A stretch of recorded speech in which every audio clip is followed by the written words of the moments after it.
Welcome to the SCL Podcast, filmed in the MD Acoustics Anechoic chamber at their testing facility in beautiful Gilbert, Arizona. Today's guest on Sound Cave Labs is Kazu Gomi, also known as Kazu. Kazu is the president and CEO of NTT Research, where he leads global research initiatives focused on advancing technologies such as artificial intelligence, photonics, cryptography, and next-generation communications. Under his leadership, NTT Research is working to bridge fundamental research with real-world innovation, helping shape the future of computing, networking, and digital infrastructure. Kazu brings decades of experience in telecommunications and global technology leadership. Prior to founding NTT Research in 2019, he served nearly a decade as the president and CEO of NTT America. This followed his earlier role as Chief Operating Officer and Chief Technology Officer, where he led development of global IP networks during a transformative period for the Internet. A 40-year veteran of NTT, Kazu began his career contributing to strategic research initiatives at the company's cyberspace laboratories, a foundation that continues to drive his passion for technical discovery even today. Thank you so much for coming on. We're excited to have you here. Thank you very much for having me, Mike. Good to talk with you. Yeah, so, let's just jump right into it. We're really excited to have you here. Your title is CEO of NTT Research, right? And so maybe you can kind of give us a little bit of background about, who you are, kind of where you came from and how you got to where you're at. Okay, sure. Thank you very much again for having me. It's very nice to talk to you at this podcast. I was born and raised in Tokyo, Japan. I wonder if I'm the first Japanese national to be invited to this podcast series. You are. We're excited to have you for that. 100%. All right, I made it. Yes. I made it. Yeah. So I'm excited about that as well. So I work for this company, NTT Research, and I'm the CEO of it. And I probably should spend a little bit of time to explain who NTT Research is and then what we do. That's probably the main dish for this podcast. But before going to that, just to introduce myself as a person. Like I said, that I was born and raised in Japan, and this company, NTT Research, is rooted from Japan. So natural kind of fit into it. But I started working for NTT when I was in Japan right after college. So I've been actually working for this group, NTT, close to 40 years, believe it or not. That's amazing. It's kind of, used to be the case, I guess, but I'm sure it's super rare. So I'm kind of like a legacy from that point of view as well. But I started my career in Japan, and about 20 years ago, I moved to the United States. And first 15 years of my tenure in the United States, I stayed in New York City, and I was running the NTT's North America business. Okay. So I was the CEO of NTT, a company called NTT America, which run global networking and data centers, IT, managed services. Those are the areas that those are the business that this company has been conducting. We did a lot of M&A while I was there, and it has been growing ever since then. But my background is engineering, and definitely not. I call myself tech-oriented, a little more geeky side of the house. Sure. Yeah, and so. For the last 5-6 years that I've been running this group called NTT Research, which is at Research and Development Organization, R&D organization in short. So that's where I am. Data center. right where we Uh-huh. where we live. So really, what's really exciting is obviously it's expanded, Yeah. and kind of NTT Research and how you guys are kind of at the forefront. There's so many questions I have to ask, but your guys are at the forefront really of what's going on kind of in the guts of the data centers and everything. So yeah, maybe you can dive into that a little bit for us. Yeah, sure. Yeah. So so back in the day, telephone was a big deal. But fast forward, not many people pay too much attention to the telephone, especially the landline telephone. Who uses that now? So things has changed to mobile phone, and of course that all that internet and then cloud services and the AI, everything is happening in the data centers. So NTT has shifted its business focus from telephone services to something else. That includes the data centers. And as Mike pointed out, NTT owns data centers throughout the world now, and one of the top three data center providers in the world right now. And I think many of the listeners of Jeff, but just for the listener again, like NTT, just so that people understand here in the United States the scale of how big you guys are. I read, and you could correct me if I'm wrong, over 300,000 worldwide employees. NTT's Research, again, you can tell us how many employees and all about that, but like it's big. It's really yeah, big. yeah. You're right about size of the company. Over 300,000 employees around the world. I forgot exactly how many countries that we operate. Somewhere around 60 or 70, give or take. And once again, data centers are one of the key pillars of our services, but we provide all other telecommunication, IT-related services there. And sorry, and to say, like, when you say IT, you're also talking like underwater cabling across the ocean. Right. So you guys own a majority yes. of that as well, a lot of that. Maybe not all of it, obviously. Yeah, majority might be a little bit of two exaggerations, but we do own a lot of routes throughout, especially between United States and Japan, and throughout the Asia, South Pacific, South Asia to India. That's our kind of core strength for the cables. Nice. And back to your question about R&D, maybe I can pivot a little bit and shift the conversation towards that. So NTT is perhaps one of the few companies still, well, maybe I should use the word still, have pretty large internal R&D capabilities. The reason I said still was that back in the days, maybe up until 80s and 90s, many of American companies also had pretty strong in-house R&D. Again, AT&T was one of the good example of that. AT&T used to have an organization called Bell Lab, and they're really iconic R&D organization. They had many inventions and many Nobel Prize laureates were born from that organizations and so on. But perhaps except a few, IBM, Google, Microsoft, that many of those large companies, whatever the reason it is, that kind of divested those R&D capabilities. But NTT, whatever the reason, right or wrong, we stick with it, and that's where we believe we should do. So that's where we are. Out of this 300,000, so it's a small piece, but still, just over 2,000 is a pretty large size team. And you have a campus, right? Like it's a full-fledged. Mm-hmm.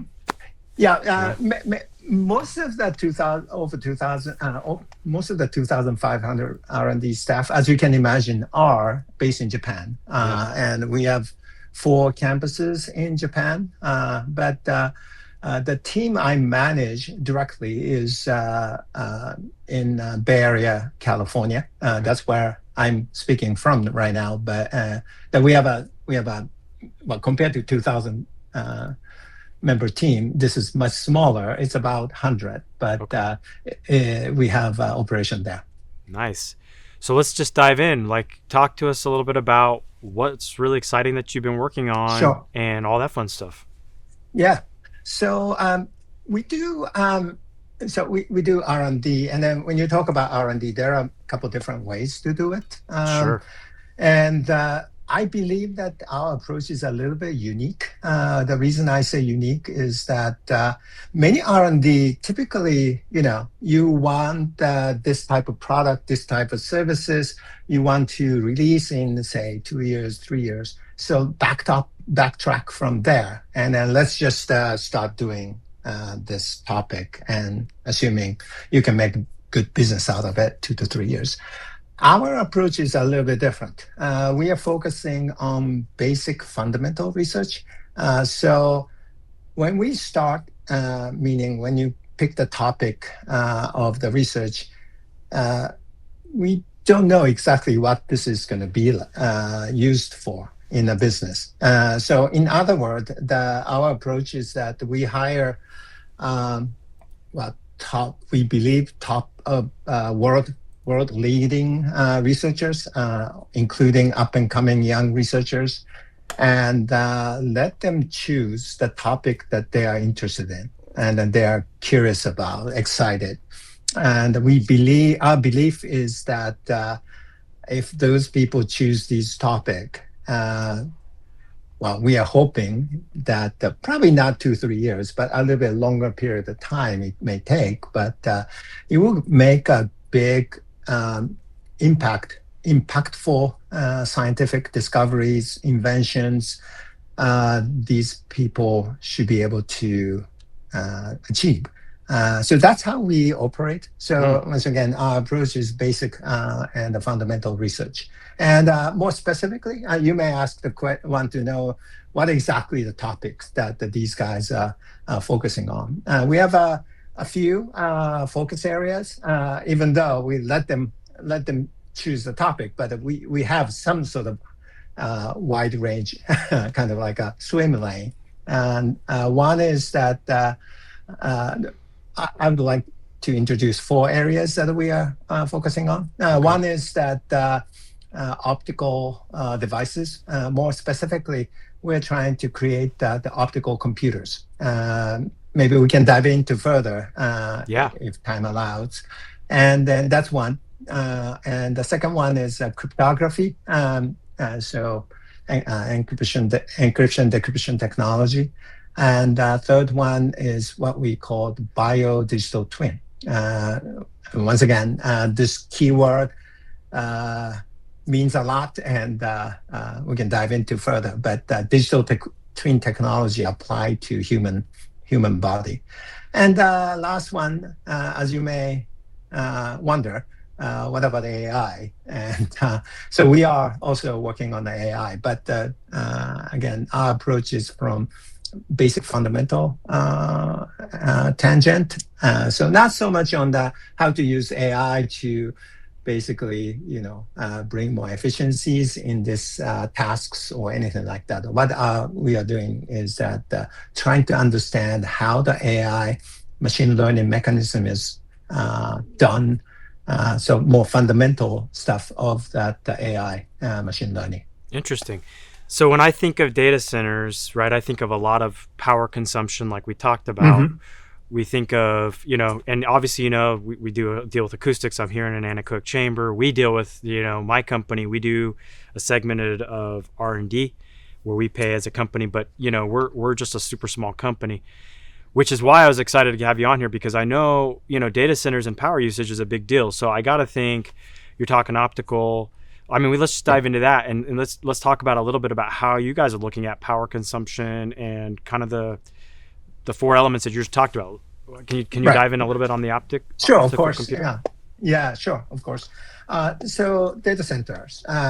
So one of the critical thing is the power, and especially in this AI age, that those AI, GPU, which is the core of the core to run that deep neural network, large language model, whatever you call it, that AI platform. And this GPU really, really requires a lot of power, electricities. And then, so everybody's really given what's going on in an AI boom, all the major AI companies building more and more AI platform. And then to support that, we need data centers. And to support the data centers, you need a lot of electricity. So that's what's going on, and it's been highlighted in newspaper articles here, there, and everywhere. So I'm pretty sure people have seen it. And under the circumstances, what can we do for that? Immediately, something we have to do, and we are already doing, is that try to do everything we can do to run the data center more power efficiently. One of the big thing is that those processing unit, they produce so much heat. So one of the big element of the data center is a cooling. And when it comes to cooling, there are quite a bit of a technology, new innovation is going on, and then bring more energy efficient cooling systems and so on. So those are done, and of course that the clean energy, we want to bring in clean energy as much as possible to avoid the global warmings and so on. So those things are ongoing, and incremental improvement is done. It's on the way. But fundamentally, what we have to do is this: how to make those GPU much more energy efficient. So from this, so that's a big theme from the R&D perspective, and already many of the chip companies, server company people have tackling this problem by implementing optical devices into the mix. And this is happening in a kind of into a couple different phases. First off is that how to, when you're diving into that AI data centers, one of the problem or one of the characteristics that you should be aware of is that within the data center, there are so much data transport happening between the processor and the memory. Super fast transmission is required, and a lot of data needs to be transmitted between the memory and the processors. And when you use, most of the platform is built upon the silicon electronics basis, as you know. But those electronic-based data transmission, it works, but this requires a lot of energies, especially when it comes to that high speed, high clock rate data transmission. But if you replace that into optical system, you can reduce the energy requirements so much while maintaining that the clock speed, or even that the even higher clock speed can be achieved with the optical system. So that's certainly step one, and a lot of companies start implementing those areas, and then. And this data transmission can happen in many different ways. When you assume the data center, there is a rack where a lot of servers are stuck into this in a rack. So, between the servers, we want to use more optical based system, and then within the servers, there are many boards. How to connect the boards. Let's use optical. And within the board, there are many chips. So let's use optical system to connect the chips. And even further, there is within the chip, there is element, many different in the chip. So connect those chips elements in with the optical. So those steps, I think by and large, everybody's kind of looking towards that steps. But from my team's point of view, when I say optical computer, we are actually trying to replace that the processor itself can be run by the optical system instead of the silicon-based digital processing unit. It sounds kind of maybe weird, but it is actually the optical system or optics itself. You can do the computations, and this computation can be applied to the AI deep neural network.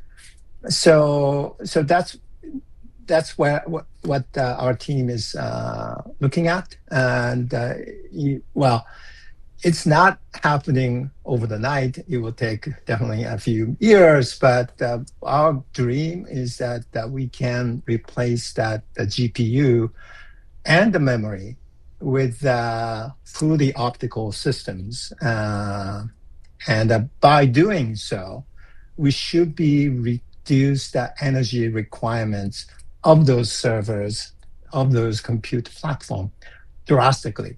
It's a matter of like a 1/10 or 1/100th that level of Wow. energy requirement reduction that we are shooting at.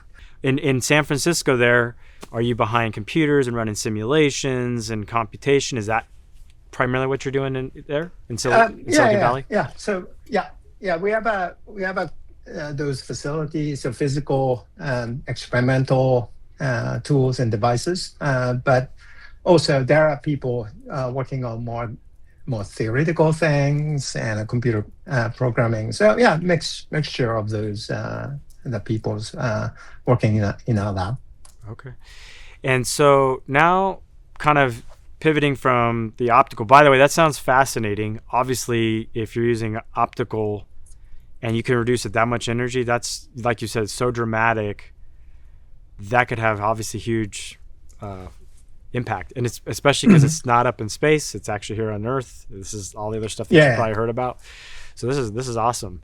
What about, so like a digital twin? Can you talk to us a little bit about what you guys are doing? Sure. There? Yeah. So let me explain this way. Digital twin is kind of not just a concept, actual solutions are out there. Typical digital twin technologies applied to something like a jet engine, very expensive physical system. And when the jet engine is created in the factory, coming out of the factory, all the same spec engines are, well, basically the same. But when it is mounted to the airplane and start flying all over the place in the world, and each engine starts taking a different trajectory, right? Then how many hours are flying, and the temperature of the the airspeed, and so on. So depending upon those conditions that the engines were operated, the wear and tears in the engines are, happening in the different parts. So to monitor those stuff, digital twin, the twin of the physical item is created in the computer simulation base, and then start tracking each engines, their trajectory. By doing so, you can predict which parts is most likely, wear and tears are happening. So you can do the preventive maintenance, actively, efficiently, so on. So that's twin, digital twin concept, and you can apply to the city planning, to like an oil rig, and in many different ways. Now, our concept of biodigital twin is that instead of taking the trajectory of the physical system, let's do the same concept for the human body. So ideally, right, when this is completed, you can really project and predict that what kind of disease or illness that you may get into if you just keep on doing whatever you're doing right now. Therefore, you should change this or change that. That's the idea. But as you can imagine, that's cool, but that's a little bit too difficult to achieve. So what we are focusing on is that just the heart and the cardiovascular system biodigital twin. So instead of the human body entirely, just focus on the heart.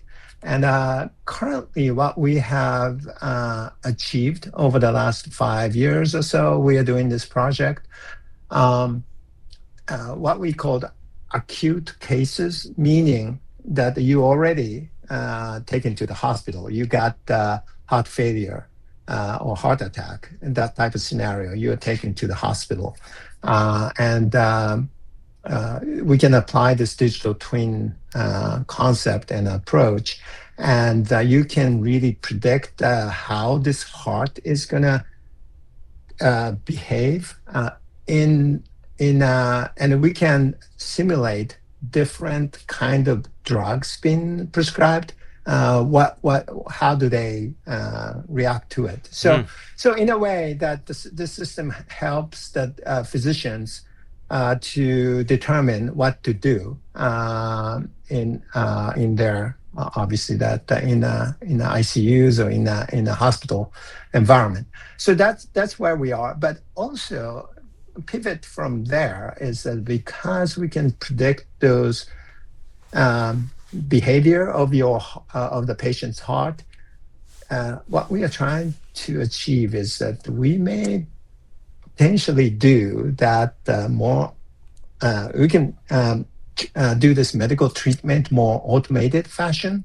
So drug infusions and stuff like that, we can just, obviously we're not there yet, and then this requires a lot more testing and so on, but potentially it's like an autonomous driving car. It's an autonomous driving drug infusions and so on. That's what we're trying to accomplish. And then to do that, this digital twin technology is that the core of it. You can simulate how, more precisely simulate that how the patient's heart is reacting to different drugs. So that's cool. So like that even goes into more of like longevity of life, which obviously is kind of like one of those things which, we've heard people will live longer.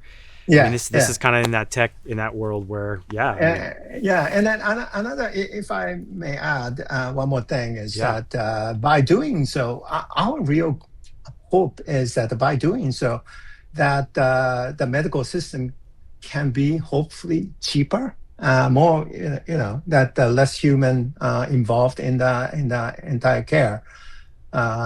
So more affordable at the end of the day to everybody, and then and in a rural settings, those top of the notch that the medical care can be available to the rural areas and so on. So longevity is the goal, but to get there, we can provide the medical system, medical treatment a bit cheaper. And then the more availability is going to be, wider range.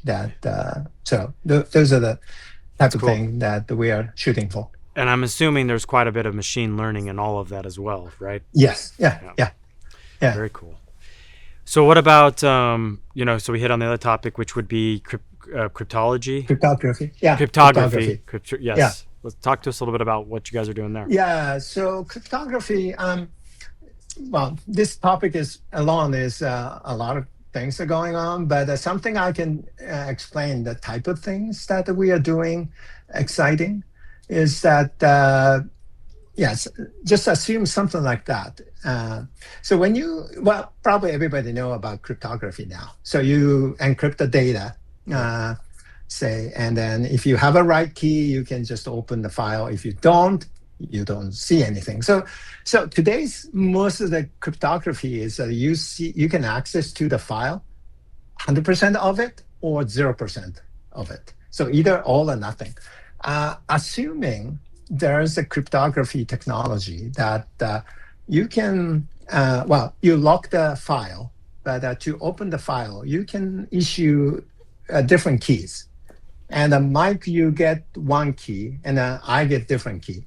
And with the Mike's key, you can, when you open the file, you can say, assume this is a book. And then Mike's key allow you to access to the odd number of pages.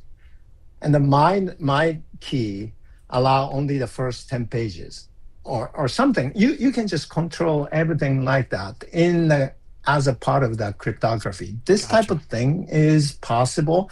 So many interesting crypto technologies is kind of spewing out. So given that so many machine learnings and you have to share data amongst ourselves to make the system more intelligent and then do a good thing for us. You need to also hide the privacy and confidentialities and so on. So this technology, we believe, can play a pretty important piece of it. Anyway, so this is one example, but the crypto, just looking at the output possible for the next generation of cryptography, people are thinking about those type of new type of cryptography. Very cool. That's fascinating. I mean, when I think of, sharing files or file sharing or even segments, I mean, I'm sure there's so many ways to slice it and dice it, like you're saying. Yeah. The book example is a good example. But, that's just, if you've got large file structures or large things that you're just trying to, keep prying eyes from, I mean, I could see where that would be really important. Yeah. So what we are trying to actually, this is one area that we coming out from the basic research. We are trying to productizing this technology. This is a technology that I'm actually pushing for the productizing it, making a business out of it. Yeah. Wow. And the real use case is going to be that if there is a file, and then if it's in the old days or today even, if you circulate the documents with the privacy or confidentialities included in a document, what you do is put the black mark on social security numbers, credit card numbers, whatever included in a document, right? So we can do the same thing, digital basis, using this technology. So, interesting. Very cool. And then so the last section we talked a little bit about was AI, correct? Yeah. So in our last maybe 5 or 10 minutes here, walk us through that. What are you guys working on there? Yes. So once again, what we are trying to do is more basic science approach. We're trying to understand how that the machine learning is happening. And something interesting these researchers have found, I thought that was fascinating, is that how much does the AI know? Well, say the chatbot type of applications. How much AI understands? And then what do you mean by that? How much feelings that the AI chatbot understand that's, the other person's feeling. So it was a fascinating results. When you talk about feelings, a little bit different discipline, psychology, there's a lot of studies going on. When the baby was born, obviously baby has a feeling, but very few dimensions, either sad or happy, hungry, full, sleepy, maybe that's about it. But as you grow old, your feelings becomes much more sophisticated. Happy can be happy because you are recognized, or happy because you see interesting movie, something pretty, something interesting. So the happy itself becomes very, very granular. Same can be said for the sadness. Same can be said for angry and everything. We so these researchers try to understand the AI and analyzing how much do they understand speakers' feeling, and then actually as the AI model becomes bigger, AI does understand very similar to what the adult human beings' feelings. So similar granularity. Back in the day, say 10 years ago, when the model was much smaller, this granularity was very small. So it's like a baby stage, either happy or angry or whatever. So that's one of the. So you may ask, so how do you make money out of it? I don't know. It's probably you cannot make money out of this discovery, but this is an interesting. I think it's an interesting discovery that to understand how much AI is, how far AI has gone already so far. That similar really understands the feelings of the once again chatbot type of AI. AI does understand that the people's feelings by speaking for a long time. Yeah, that's amazing. I just was having a conversation with a colleague yesterday about how much AI will or won't impact all industries, specifically in my industry. Mm-hmm. And I just sat there and said, we have no shot, because if you look at how smart AI is, right, and it's got some sort of an IQ, and it's just going to progress. It's never going to go lower. I could read every book in the world. Oh, and it's across all languages. Yeah. So when you talk about it understands feelings, I don't think people understand just how sophisticated the systems are, and how much more sophisticated. And it's only a matter of time before it does. I don't want to say replace us. It's going to be an assistant, but it could. And it could do all the math in the world, right? All the physics and all the engineering and everything that I took. And all my, all of our employees and your employee, we just don't know. We're just we're just kind of getting, like you said, 10 years ago, here we are 10 years later. Who knows what it's going to be like in 10 years? Right. It, to some extent, it's kind of scary, like everybody feels. I feel the same. Where are we going from here? And scary scenario, AI takes over all the human beings. Well, I don't think that will happen. I don't think that will happen, but like you said, that 10 years, so much progress has been made. So what's next in the next 10 years? And it just tells I just think of I have little kids, right? And I sit there and I think for them, what's important to study, because what is it that's going to be differentiating them maybe from AI or from not from AI, or how do you augment to AI, or do you have to be even more smart? Because my daughter, she doesn't like math. And then my son, math whiz. So I'm just do you tell her, hey, AI is going to help you through college on some of your math, right? I just think about that. But anyway, I don't want to get off track here, but that's the kind of stuff with the AI thing that I think is honestly really fascinating. Yeah. And I think, in terms of monetization, I think you're validating. You're just talking about, well, how do you make money off of it? Well, no, you're validating what could be, and how do you take all that and, you spin it into something else. So, yeah, exactly. So, I think it's a building blocks that nobody really think about this angle that how, it seems like AI understands your feeling, but this is a kind of scientific approach. Then, all right, let's just study how much granularity that of the feelings that the AI understands, and then boom, they have found something like this. Interesting. So, yeah. Culturally, I was going to ask, since you are, the first kind of Japanese, background, I was just curious to know, when we talk about an American company, you kind of hit on, Bell Labs and AT&T, and how they've divested from that. And maybe that exists maybe in Apple and a couple of places, like you're saying, but really they've divested. And, do Japanese kind of companies, do they still spend a lot of R&D time? And is that kind of cultural, you think? Yeah, I believe so. I don't have that actual data to show you, but Sure. I think many Japanese companies tend to stick with that kind of company culture. Yeah, definitely a cultural thing that Yeah. you should work hard and come up with your own technology. Um, so it takes longer time, but yeah, that should be the core of Gotcha. things moving forward. That's amazing. Well, so before we leave, is there, I have one more question or two more questions, I guess. You know, um, I guess the first question would be, uh, is there anything else you want to share before we let you go? And then also the second question to piggyback off of that, and I'll ask it now, is what would you have told yourself, your younger self, throughout your career journey if you could go back?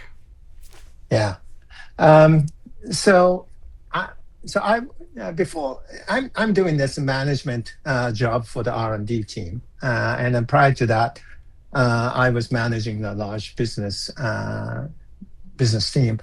Now, and about my background is engineering geeky side. Something I learned over the time is that the two uh, having one strong core. In my case, that I'm electrical engineering background, and so I most of the time I understand what's going on. I claim myself in a computer science, computers, how things are made, and then both software, hardware, what the core is. Having one strong core is very, very helpful. So when I assumed the job to run this business for NTT North America, obviously being a CEO, you have to know, you don't have to know everything, but you need to understand that there's so many other things. Mike, you probably have a similar thing that you are dealing with, that you have to understand accounting, you have to understand the HR rules, labor laws, and all the other kind of regulations, laws, those kind of things, which I hated. I have to admit that when I was studying in the school, I kind of well, I try to avoid those studies, but it is very important. But if you have a core strength, you can spend time to learn about things that after you became a CEO. I felt like some of those technical things, most of the time I understand, so I don't have to spend too much time on it. But so I can spend time to accounting rules, which I didn't know much at all. So I really felt that having one strength is a really good. And then it's impossible to know everything from the get go. So just I tell young people that just stick with your measure, and then really you should perfect it. Then that will help you take it to the next level, whatever it is. So that's my thinking. And then And yeah, thank you very much for the opportunities. I really appreciate it.